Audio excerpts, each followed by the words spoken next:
Alors, mesdames et messieurs, bonjour. Bienvenue à ces 2 journées de débat et d'échange sur la notion et la signification de intérieur aujourd'hui, sur les méthodes de conception et d'analyse interdisciplinaire que le LEAV, le laboratoire de l'École d'architecture de Versailles, qui nous accueille, a promu en partenariat avec le Centre de recherche en design de l'École normale supérieure Paris-Saclay, ainsi les ateliers, l'École Camondo, le Politecnico di Milano, département d'architecture et études urbaines d'Astou, et l'Archivio del Moderno de l'Université de la Suisse italienne. Alors, je passe la parole au directeur des institutions partenaires que je viens de citer pour le mot de bienvenue et tout de suite, en premier, à la directrice du LEAV, Nathalie Simoneau. Merci Nathalie.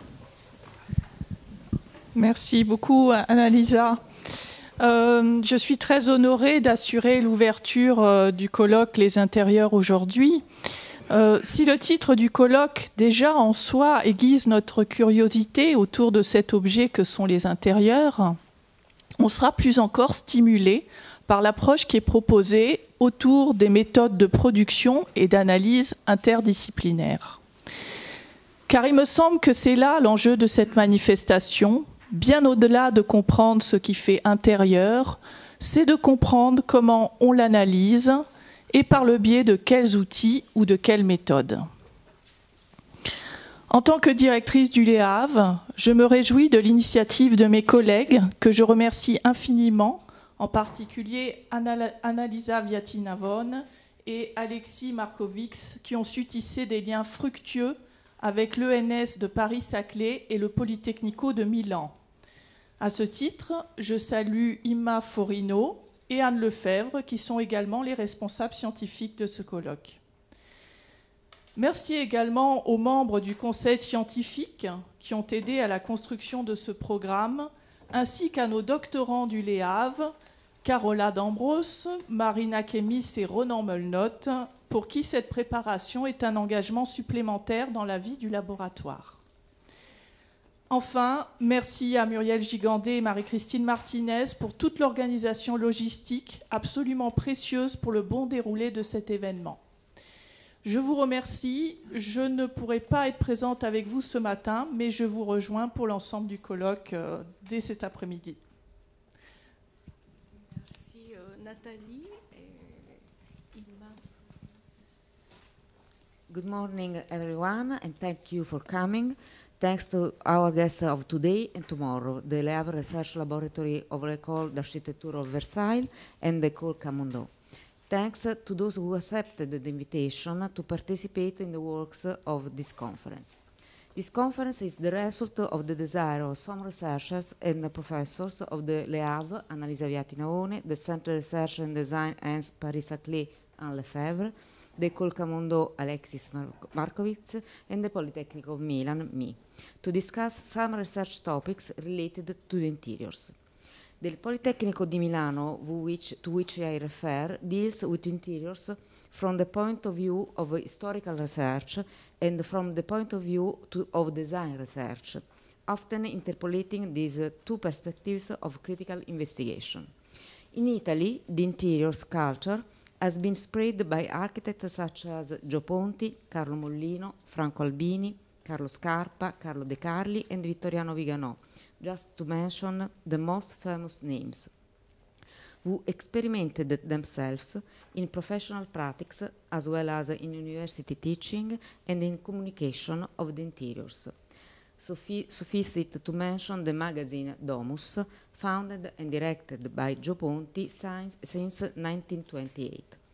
From the teaching of these Italian masters derives the idea, practiced in our School of Architecture at the Politecnico di Milano, that the interior is not separated from architecture, but is rather the foundation of the latter discipline, taking up the lesson on space by Bruno Zevi in the book Saper vedere l'architettura, in English, How to Look at Architecture, published in 1948.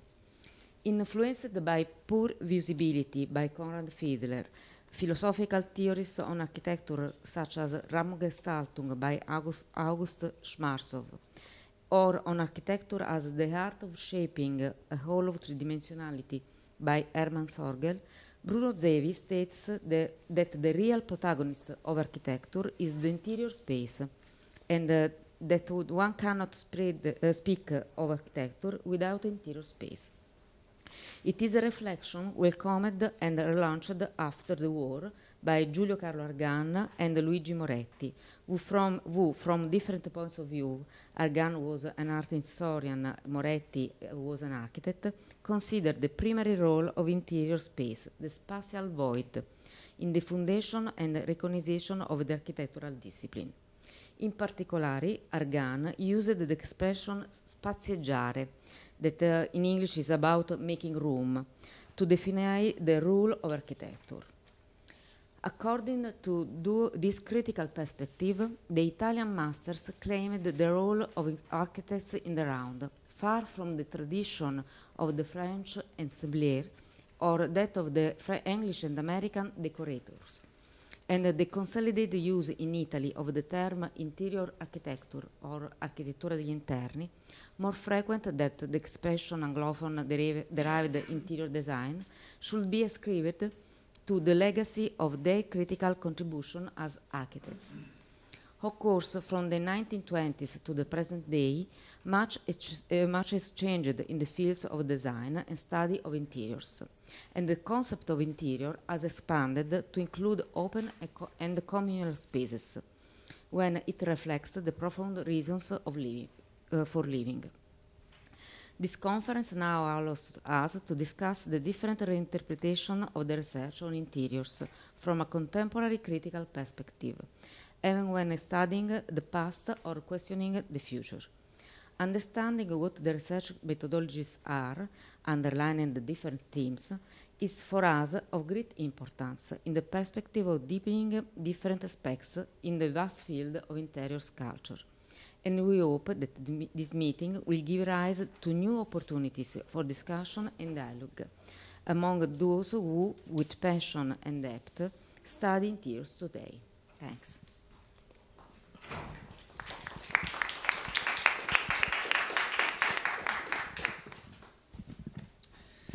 Bonjour à tous, Anne Lefebvre, directrice du Centre de recherche en design, qui est donc coporté par l'École normale supérieure Paris-Saclay et l'ENSI Les Ateliers, l'École nationale de création industrielle, et ainsi déjà à cheval sur deux ministères par le biais de ces établissements, c'est-à-dire le ministère de l'Enseignement supérieur et de la Recherche et le ministère de la Culture. Je voulais vous remercier, d'abord remercier le LEAV de nous accueillir aujourd'hui, et l'école d'architecture évidemment de Versailles, vous dire à quel point je me réjouis de participer aux échanges qui s'annoncent très riches, étant donné le programme qu'on a pu annoncer sur ces 2 journées.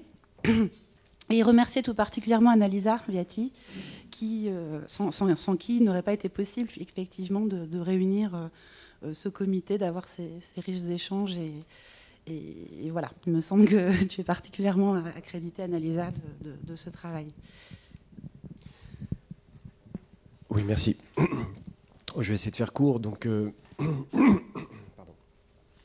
Je représente ici un peu le petit pousset de l'association, c'est à l'école Camondo, de dire qu'on est effectivement extrêmement honoré de participer à ce colloque. Je voudrais aussi remercier Annalisa, mais peut-être préalablement remercier Catherine Bruand qui nous avait mis en contact il y a maintenant 1 an et demi.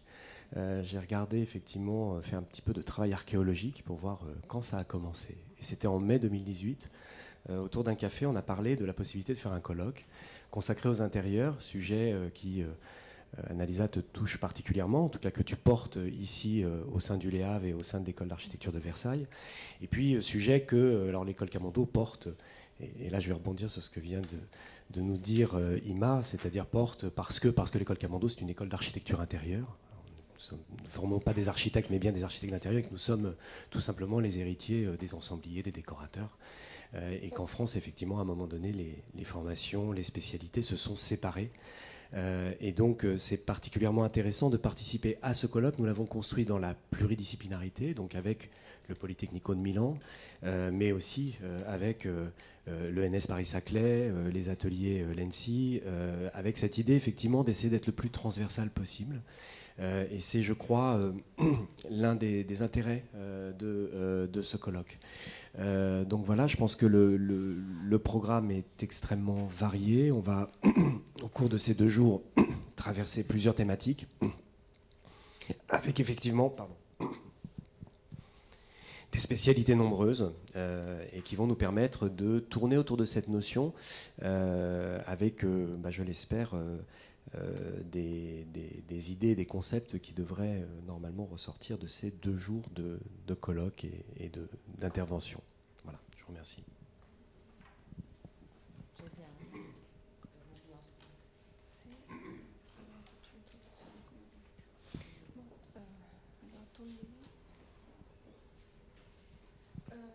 Alors, la direction de l'Archivio del Moderno, qui est le 4e partenaire, étant absente, une absence justifiée, puisque aujourd'hui c'est l'inauguration du nouveau siège de cet institut de recherche qui est très précieux, suisse, qui est très précieux pour nous parce qu'il conserve des fonds d'archives vraiment formidables pour le sujet que nous allons traiter.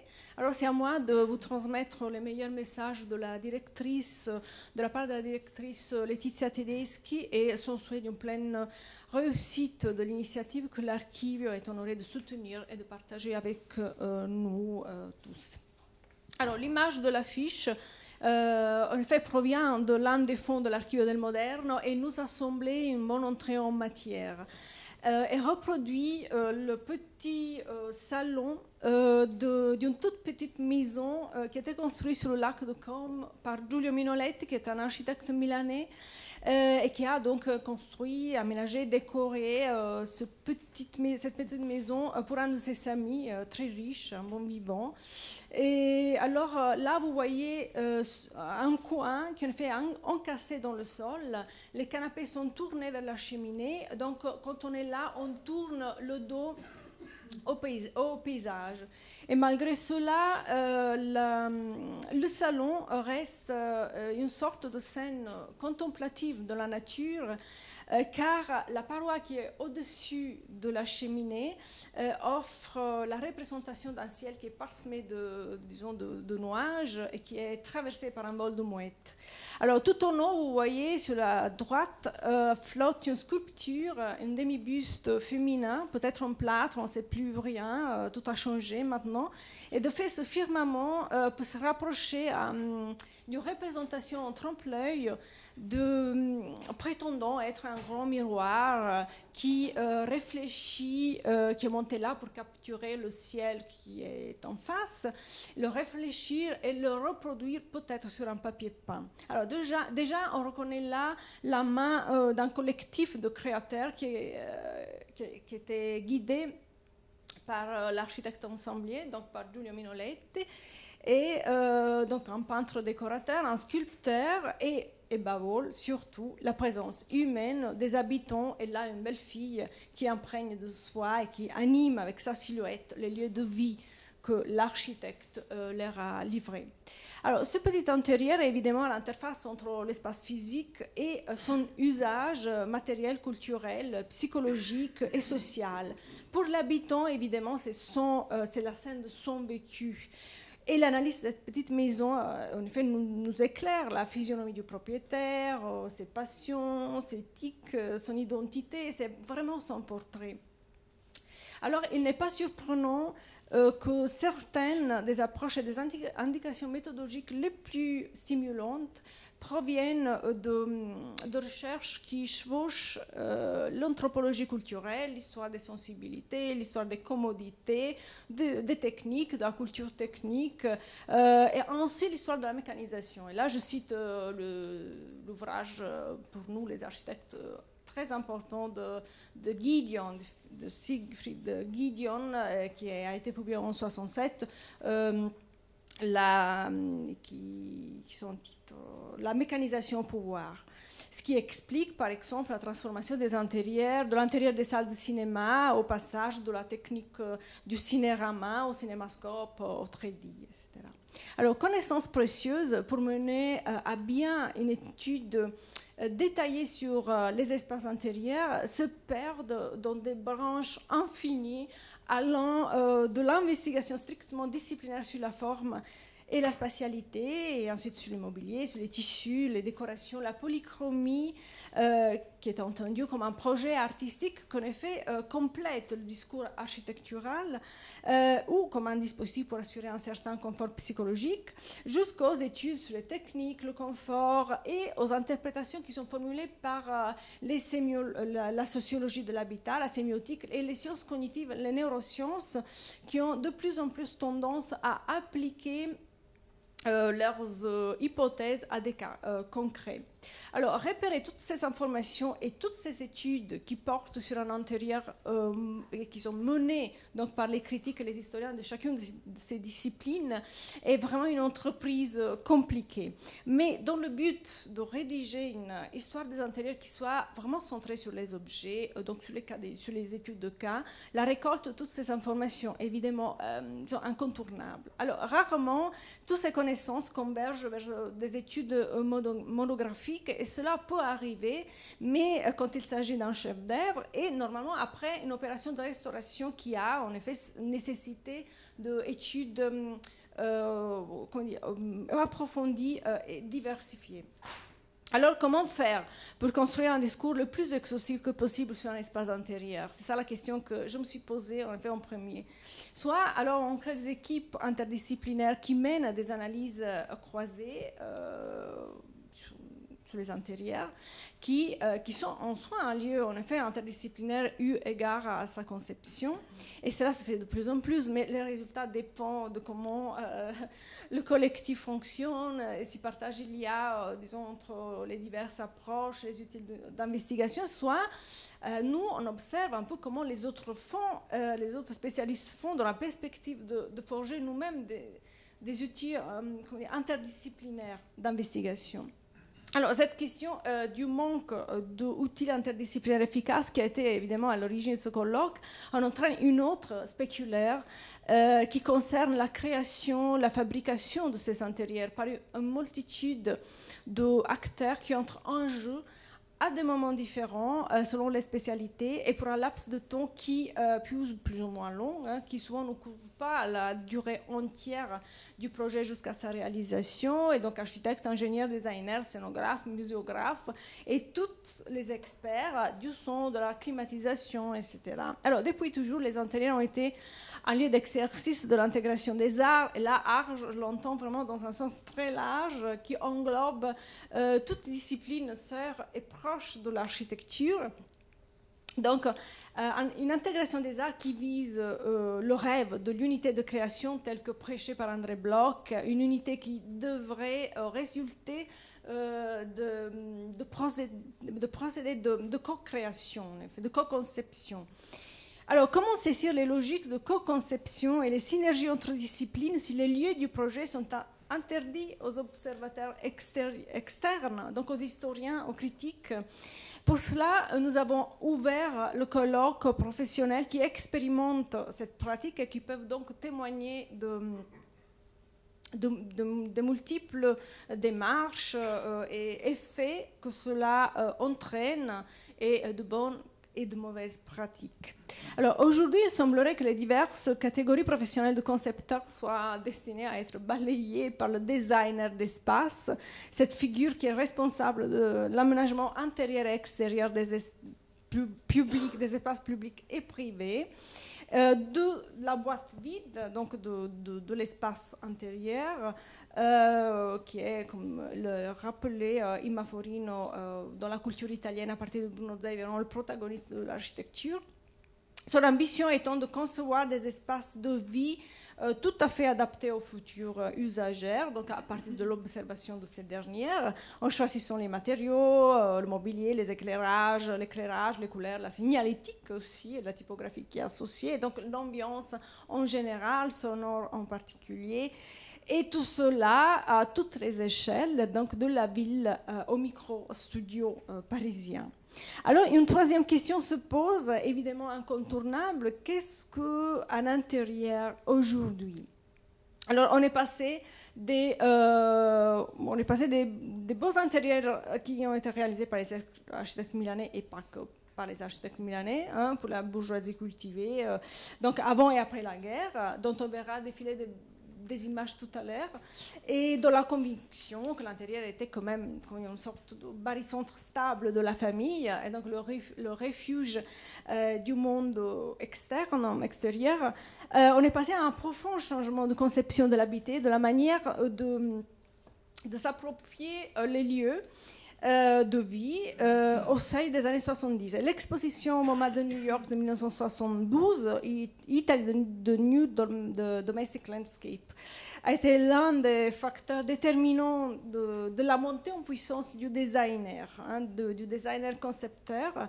Et l'espace intérieur, depuis lors, était pensé comme une sorte de contenu de ces capsules objets qui sont montables, démontables, transportables.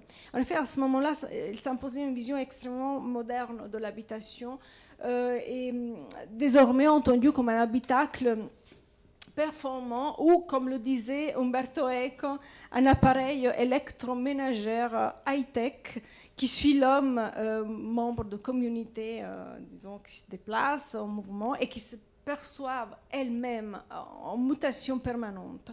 Alors, ces unités d'urgence que vous voyez qui ont été projetées par Marco Zanuzzo ne négligent pas l'échelle du territoire. L'habitacle aménage le paysage comme les objets meubles, les espaces intérieurs. Donc, on peut le décaler, on peut le tourner, on peut le positionner de manière convenable par rapport à l'environnement où il vient s'implanter. Alors, le jeu de combination de ces modules détermine évidemment des cours, des placettes, des intérieurs urbains. Aujourd'hui, que les nouvelles technologies numériques vont bouleverser, juste une image de l'espace intérieur de cette capsule, de cette unité d'urgence. Alors aujourd'hui, que les nouvelles technologies numériques vont bouleverser, en effet, la conception d'objets et d'espaces et qui permettent de tout faire depuis chez nous, acheter en ligne, télétravailler, se faire soigner. Ça me fait peur, mais ça va arriver. En Suisse, c'est déjà possible. Grâce à ce petit écran de nos portables qui donc engendre des formes de plus en plus affirmées de contraction spatio-temporelle, notre société reste une communauté qui bouge, en effet, qui passe du temps dans les moyens de transport, dans les gares, les aéroports, et pour laquelle son propre home est désormais un petit écran portable. Et c'est ce petit écran, notre mémoire, notre simulacre, et c'est ce qui nous connecte à notre vie professionnelle et affective. Alors, si le sentiment d'appartenance à son propre chez-soi ne correspond plus à l'espace physique de la maison, car nos espaces de vie se diffusent dans la ville et dans d'autres intérieurs, notre chez soi, notre home est en effet destiné peut-être à se réduire à une sensation du chez soi qui est déclenchée par une ambiance particulière qu'on retrouve dans d'autres espaces. Alors, ce que j'observe, et notamment dans le travail des artistes et des designers, c'est que la définition d'intérieur se fait de plus en plus en termes d'interaction et de connexion, de relations. Alors, seuil, passage, de transition laisse émerger le caractère mobile, le caractère changeant de l'identité de l'intérieur qui se construit plutôt, il me semble, dans les marges, sur les surfaces qui divisent le dedans du dehors et les lieux de vie entre eux. Alors, on a en effet refusé, les modernes ont refusé l'intérieur traditionnel. Sur la gauche, deux architectures minuscules gisent renversées, écrasées, comme si elles avaient été lancées en guise de dés. et que l'espace intérieur s'était ouvert sur l'extérieur afin qu'aucune césure spatiale ne subsiste entre les deux compositions volumétriques, éphémères évidemment, et donc l'air contenant lumineux, ouvert lui aussi sur d'autres espaces, comme ces coupes de lumière, en effet, insérées dans la composition le laissent entendre. La porosité, la perméabilité des limites induisent des marges de plus en plus minces. On pourrait parler de membrane, comme dans ces représentations enfantines de la maison sur la droite, face auxquelles on se demande où l'intérieur est-il. Et ce qui en reste, ce n'est que l'empreinte sur une configuration volumétrique dépliée qui réduit une superficie d'interaction possible entre dedans et dehors, entre la spatialité antérieure et l'habitant, une empreinte qui chacun est libre de deviner, d'imaginer et de dessiner. Une nouvelle branche du design, qui est une discipline désormais englobante, s'impose. De nouveaux designs d'interaction qui travaillent la relation entre l'objet pas technique désormais, mais numérique, donc smartphone, tablette, PC, et l'intelligence humaine. Donc une relation qui a été jusqu'à présent essentiellement visuelle et qui cherche à créer d'autres interfaces plus immersives que l'écran lui-même, en agissant justement sur ses limites, sur ses seuils, sur les enveloppes autrefois protectives et quasi embryonnaires, en les transformant dans quelque chose de plus ancré dans notre manière d'interagir avec notre environnement. Alors c'est quelque chose qui peut être encore prématuré de définir en termes de matériaux, de sensations visuelles, tactiles et sonores. En effet, on parle de ce qui va arriver. Mais c'est quelque chose qui se concrétisera dans les parois de nos espaces intérieurs, qui seront envahis de dispositifs numériques interactifs qui réagiront au toucher, qui communiqueront la sensation de réellement jouer de la musique, de réellement danser, d'être ailleurs, de vivre une autre vie. Alors, ces installations numériques arriveront peut-être à couvrir une paroi entière, et voilà que le marge deviendra la transition entre le réel et le virtuel. Les frontières entre le monde physique et le monde virtuel seront réellement poreuses, et entrer dans un méta-espace, traverser le miroir comme Alice, ne sera plus une affaire de conte de fées. De l'autre côté de parois, de miroirs, de papier peint, d'autres paysages accessibles existeront. Alors si le designer d'espace semblait balayer le domaine de la fabrication des intérieurs de tous les acteurs autrefois engagés dans l'exercice pénible ou exaltant, ça dépendait des tempéraments, de l'intégration des arts et de la co-création, les règles du robotic building, et donc des édifices qui sont produits à travers la robotique, appellent à de nouvelles dynamiques collaboratives. Depuis quelques années, les processus mis en place pour arriver à construire des édifices robotiques s'appuient en effet sur des consortiums rassemblant des scientifiques, des programmistes, des industriels et des concepteurs créateurs, désormais appelés métaconcepteurs créateurs, parce qu'ils ne manipulent plus l'objet, mais le système qui génère l'objet, donc les systèmes génératifs. Et le partage de connaissances, l'échange d'informations, la mutualisation de compétences transdisciplinaires constituent des ingrédients privilégiés, évidemment, pour de nombreux programmes de recherche débouchant sur la fabrication de robotisés d'architecture et d'espace intérieur. Alors, on sera encore et toujours dans le transdisciplinaire, et il nous faudra construire de nouveaux instruments critiques pour entrer dans ces nouvelles logiques et dans ces nouveaux intérieurs qui sont encore très peu imaginables. Alors, cela dit, je relance les questions que nous nous sommes posées au départ de cette aventure et que nous avons formulées dans l'appel. Qu'est-ce qui fait intérieur? Comment le conçoit-on? Comment le lit-on? Comment le pratique-t-on et le ressent-on? Alors, je vous remets cette marmite bouillonnante. Et avant d'enchaîner sur la modération de la première séance qui me tient particulièrement à cœur, les méthodes d'analyse, alors je souhaite remercier Catherine Brouillon et Nathalie Simonon, l'ancienne et la nouvelle directrice du LEAV, qui ont soutenu cette initiative dès le départ, les membres du comité scientifique, dont la plupart nous ont fait l'honneur de se joindre à nous aujourd'hui, du comité d'organisation. Donc je remercie Marina Rono et Carola qui ont travaillé à nos côtés pour bien préparer ces 2 journées. Les secrétaires du LEAV, Marie-Christine Martinez et Muriel Gigon, vraiment formidables. Je suis reconnaissante à mes collègues Alexis, Anne et Imma pour les échanges denses, riches, passionnants et fructueux, étant donné la diversité de nos formations, nos préoccupations et de nos approches aussi. Et merci à vous, mesdames, messieurs, les intervenants, qui êtes les protagonistes de ces 2 journées et qui auraient beaucoup de choses à nous apprendre sur tous ces sujets que je viens de si rapidement esquisser.